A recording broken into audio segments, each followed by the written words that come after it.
Hi, I'm ED-SKaR, and I hope you'll excuse the sore throat and poor pictures. I have been sick. But today I have another special edition model from Warlord Games that represents a specific historical figure. This time it is Company Sergeant Major Stanley Hollis VC, and that VC is significant, as that is a Victoria Cross medal.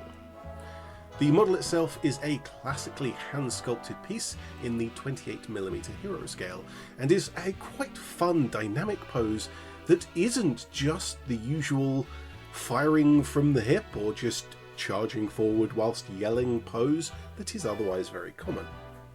It's a little more realistic heroic rather than movie poster heroic, if you kind of know what I mean there. He's gesturing for his section to follow as he's running off towards some enemy MG position or something, Sten held tightly at his side. And here's where history and this model go their separate ways, unfortunately, but not by as much as you might think. Hollis himself served, amongst other theatres, in the 8th Army in North Africa, which is handy because my bolt-action army is exactly that, the 8th. However, this model depicts Hollis a year or so later with the European theatre uniform and a Sten, which didn't see service until after the end of the North Africa campaign. But I will be painting him for my 8th in the light tan uniform to match the rest of my models, and so I acknowledge that this isn't entirely correct, but then there's also a Piat and a Firefly in my 8th Army platoon, so onwards to painting.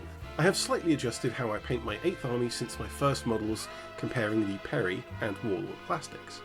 More recently I base coat the entire thing in a light brown and dry brush the lot with a tan to give a really basic start for highlight placement. This is far from a display painter's technique, but it lets me pick out the shape of the model with very little time so I can get on with painting the details that I want to include more easily, a time saver for painting a whole squad. Whilst I was reading the Wikipedia page for Hollis, I found quite a likeable character appearing from the words.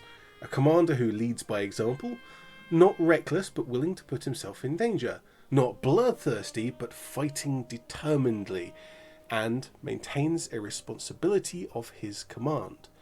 One of the fine examples of this taken directly from the Wikipedia page, quote, "He learned 2 of his men had been left behind. He said to his CO, 'I took them in, I will try to get them out.' He took a grenade from one of his men, and off he went." End quote. Most of the other colours on the model got just a tiny amount of effort just to match the colours that I painted the rest of the platoon in.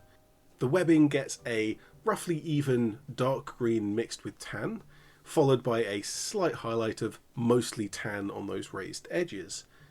When it came to the brown parts, however, the rucksack and the boots, I wasn't confident that my base coat was actually dark enough, so instead of pushing into highlights, I instead pushed into the shadows. And so, using a darker brown and a lot of care, maybe a little less care than I should, but still a lot, I line the edges to raise up the lighter middle that I've already painted, and to gently shade under each fold so that the folds again raise up to the already painted top side. As I've somewhat mentioned, this paint scheme is pretty quick and simple, just to put some toy soldiers onto the gaming table, and Hollis here will join that mob quite happily. I really am a fan of that pose, the realistic heroic, waving his men to follow, but also his face pointed upwards, something that I've mentioned in other models.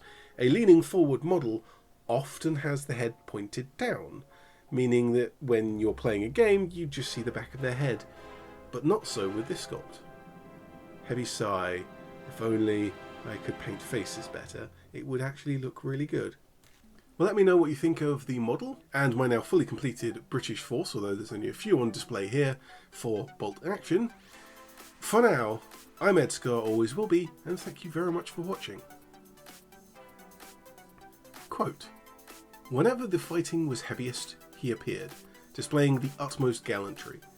It was largely through his heroism and resource that the company's objectives were gained and casualties were not heavier. He saved the lives of many of his men." End quote.